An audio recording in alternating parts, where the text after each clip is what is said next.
before we start, yes, I know I look like some sort of reverse skunk. No, it's not permanent, and it was for charity, so it's fine. Stop bullying me, please. My questionable appearance aside, welcome back to another video, and as always, I'm late to the party. Recently, Race Sim Studios, the GOAT of Assetto Corsa modding, released a new pack, the Endurance Pack. What was it called? Shit.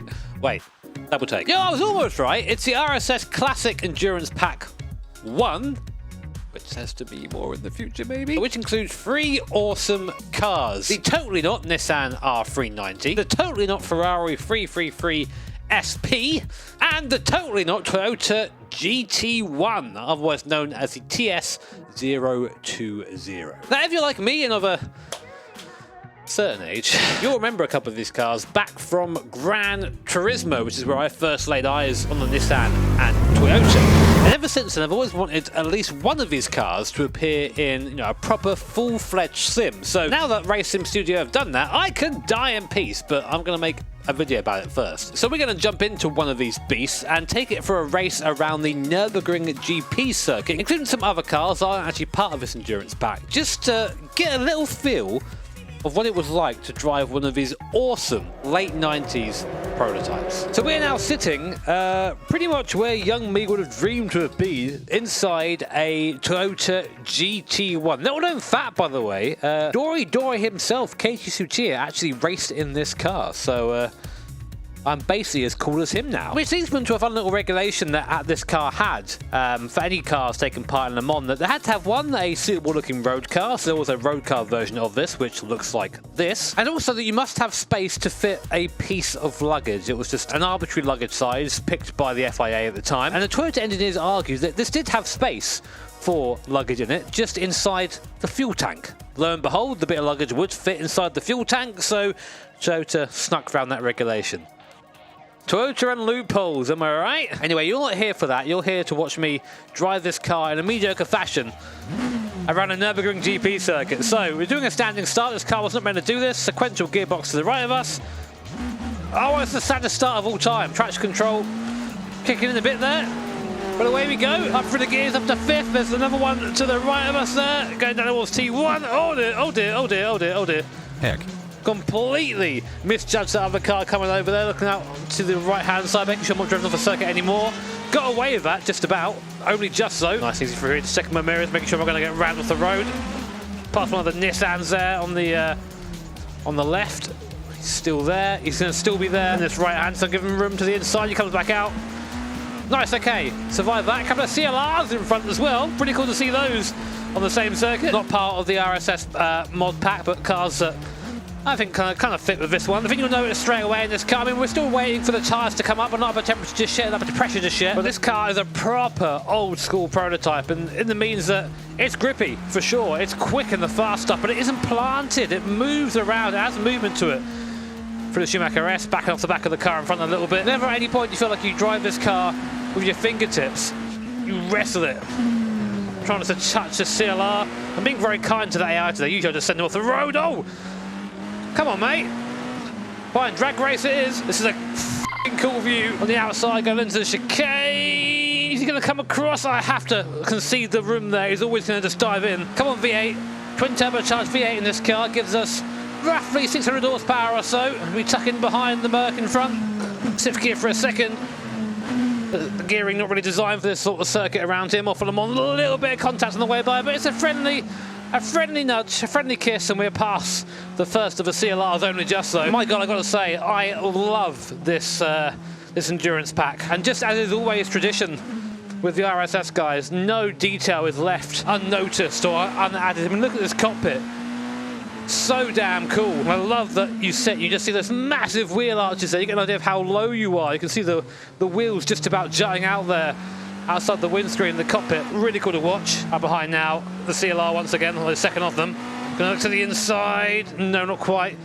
We're falling back a little bit from the pack. You can see just they're all streaking up towards the chicane, the faster guys. So we've got a bit of work to do. And we're gonna catch them back up again. Gonna go for the dive.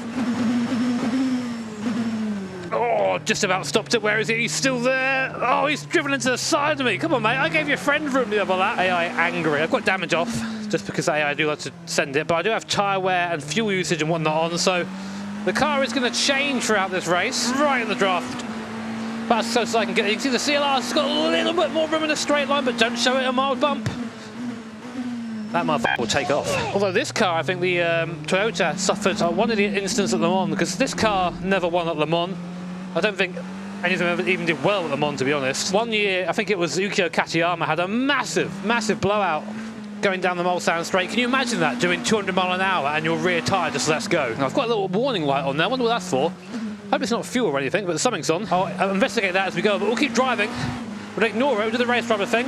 Put a little bit of tape over it, it's fine. The car's still running, keep pushing. But coming onto the back of a Porsche GT1 now, the totally not Nissan R390, which is probably my favourite car in the pack so far to drive. It's a bit heavier than this car, a little bit less powerful as well. Just feels a bit more, I don't know, it feels like a proper mix between a GT car and a prototype. I really enjoy it. But this, I could sit here and do this sort of thing all day.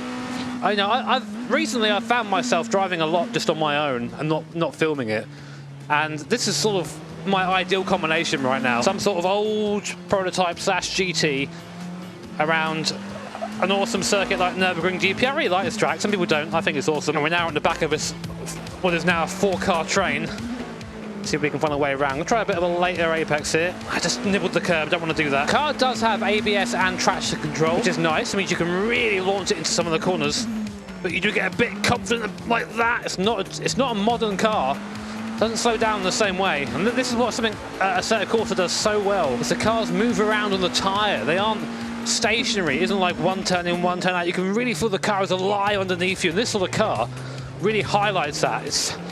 I know I always sing the praises of Race Sim Studio, but there's a reason for that. They're f***ing great. Big dive. Oh, yeah, he's not going to make it. Hello, hugging me to the apex. I can't get in the front. Oh, a little bit of contact between the two of us. And that Porsche down the straight. There's nothing I can do. See you later, mate. Porsche got legs. Already on lap 5. It's going by too quickly. Big dive. Big dive. Where is he? Where is he? I'm getting nudged. There he is. We're by. So we know we've got a bit of an advantage in the corners, but in that straight line, that Porsche is going to just overwhelm us. So I've got to make sure I make the best of this moment. Checking the mirrors of the Porsche, it's still there. It's still trying to ruin my day. I love that about VR. It's so instinctive just to look in the mirrors. Got a little bit of a gap, we should be okay down here. Let's look in front now. One of the best tips I ever got was actually from Super GT, Steve Brown in racing. Just do not look behind you. Not unless you think someone's about to go for a lunge. Do not look behind you.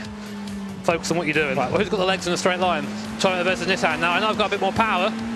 Only a little bit though. Oh my God. Difference in aero there, I think, between us and the car in front. We're producing quite a bit more than that Nissan. Even with about 10 more horsepower, it doesn't matter. The drag penalty. You see, initially we were actually similar speed, then as we get up to speed, Nissan just pulls away. Now, I don't think I've... Oh, Jesus, a bit too hairy on the downshifts there. That means I've kicked out the back of the car. I'm now wide, and I've got that Porsche going to just steam train me. Easy. Okay, held the place just about. Going to try and walk the Porsche out wide there. Don't let him go through the space, just cutting him off. He's trying the outside. You cannot go around the outside there. Car will just not do it. You have to let the brakes trail into this left hand to be really patient. And then try and open up this right-hander as much as possible. Use all the road over there.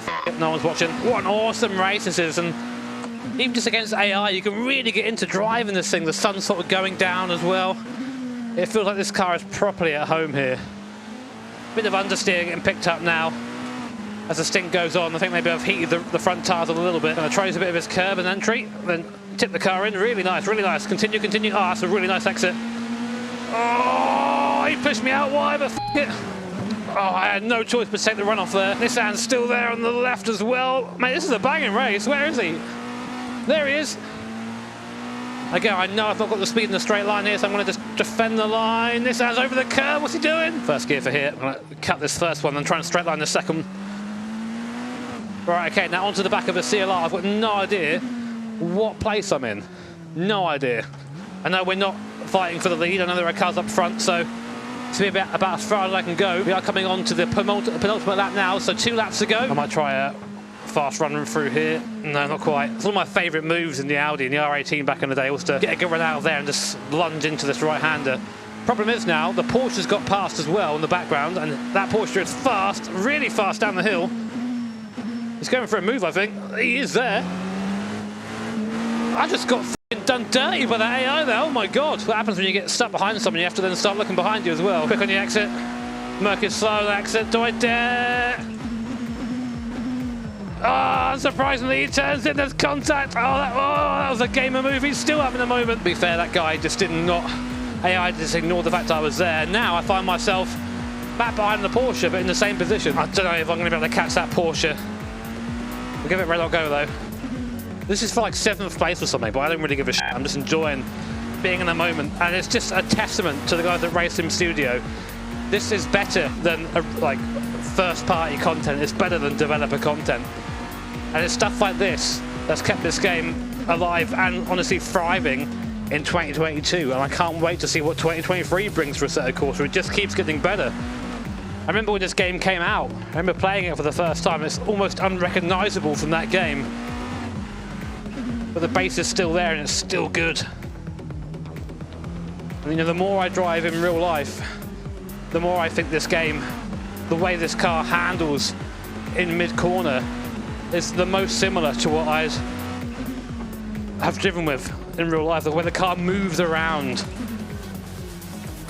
where you play with the car on the limit. You can do that in Assetto Corsa. Even despite all that, I still can't catch a second Porsche in front though.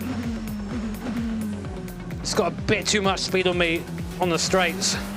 I catch a bit down here, but then he just rockets up here. Now this is my opportunity really. If he's slow for here at all. No, he's not slow enough. I do gain. Toyota feels mighty through there. Game a line. Really pushing the boundaries there. This car doesn't mind the curbs, but if you take the piss, it will start to try and bite you. Bad exit there. Absolutely left the cars behind for dust, charging after this Porsche. Shows how much I was being slowed up by them. A little bit too hairy into there. Oh, just taken off the floor. Don't worry about that. There you go. Can't beat the Porsche. But what a car. What an experience, especially in virtual reality. It's a dream to drive this car in this sort of quality. Well done, Race Sim. You smashed it. And there we are, P7. I told you. I'm basically just a discount gamer muscle. That's what I am. So yeah, that was pretty damn cool, I'm not going to lie. Race Sim Studio, again, have absolutely knocked out the park with this mod. And if you are interested in picking it up yourself, I'll put a link down below in the description. I'm not affiliated in any way, so it doesn't matter which link you use, but on my recommendation, I would definitely give it a go. I hope you guys enjoyed this video. It's kind of like an old style video really, but I really enjoyed doing it, and I really enjoyed doing these sort of little mini races like this, especially in cars that are this good. If you did, please feel free to help us out by hitting the like button. Subscribe as well if you want. We're nearly at 850k subscribers, which is a mad number. And yeah, happy racing. Take care. Have a good day. See you all next time.